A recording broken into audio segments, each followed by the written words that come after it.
President Zia Rahman সাহেব তার জীবদ্দশায় খাল খনন কর্মসূচি হাতে নিয়েছিলেন, যা ছিল একটা আন্দোলন এবং একটা বিপ্লব। ইতিমধ্যে মাননীয় প্রধানমন্ত্রী সারা দেশে কয়েকটা জেলায় নিজেই গিয়েছেন, খাল খনন কর্মসূচির উদ্বোধন করেছেন এবং অন্যান্য জেলায় মাননীয় এমপি মন্ত্রী সাহেব যারা রয়েছেন স্থানীয়ভাবে তারাও এই কর্মসূচি কাজ হাতে নিয়েছেন। একযোগে সারা দেশে সে আন্দোলন, সেই বিপ্লব, নতুন জাগরণ সৃষ্টি হয়েছে। নতুন জাগরণ সৃষ্টি করার মাধ্যমে জনগণ সুবিধা পাচ্ছে।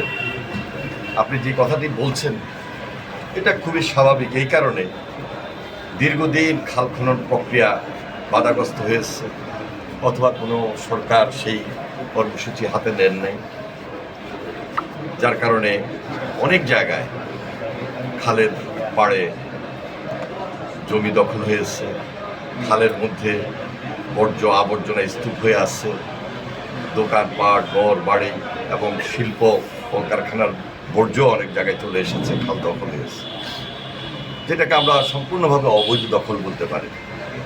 যেহেতু আমরা নতুন উদ্যমে এই যুগান্তকারী পদক্ষেপ মাননীয় প্রধানমন্ত্রীর নেতৃত্বে নিয়েছি, এই কর্মসূচি নতুনভাবে শুরু হয়েছে, নতুন উদ্যোগে শুরু হয়েছে। খাল খনন প্রক্রিয়ার মাধ্যমে আমরা আশা করছি এই দখল মুক্ত হবে। আরেকদিকে কিছু কিছু জায়গায় বিশেষ ক্ষেত্রে আইনি জটিলতা দেখা দিতে পারে, সেটা স্থানীয় ডিসি সাহেব আছে, প্রশাসনের মাধ্যমে সেটা আমরা মোকাবেলা করব। কারণ কাগজে তো কথা বলব, খাল তো দীর্ঘদিন থেকে একটা জায়গায় খাল রয়েছে, খালের জায়গায় খাল থাকবে।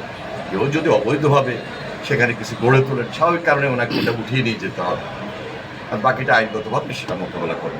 তবে আমাদের উদ্দেশ্য, লক্ষ্য মহৎ। আমরা একটা নতুন বাংলাদেশ, নতুন আঙ্গিকে নতুনভাবে শুরু করতে চাই, সেজন্য সবার সহযোগিতা বিশেষভাবে প্রয়োজন। RICL TMX, যুগের পর যুগ স্থাপনা থাকে মজবুত।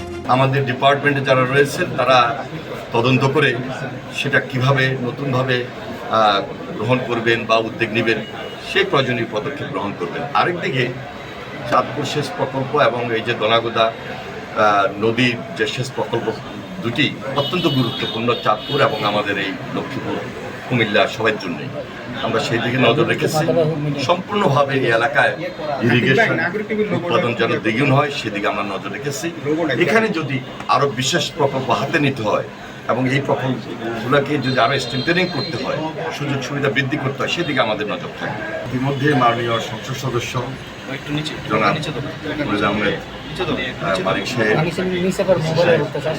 সহ আমরা যেখানে হবে সরজমিনে দেখেছি, যেখানে নদী ভাঙন সেটা আমাদের নলেজে অনেকটা রয়েছে। আমি নিজেও সবসময় যাতায়াত করেন, চাঁদপুর শহর রক্ষা বা অন্যান্য নদী ভাঙন সেদিকে আমাদের বিশেষ নজর রয়েছে। নদীমাতৃক এলাকায়, কৃষি প্রধান এলাকায় সেদিকে যথেষ্ট গুরুত্ব দিয়ে আমাদের এই কাজগুলা সম্পূর্ণভাবে যেন জিরো টলারেন্স, দুর্নীতিমুক্ত হয়, সেদিক দিয়ে আমাদের বিশেষ নজর থাকে।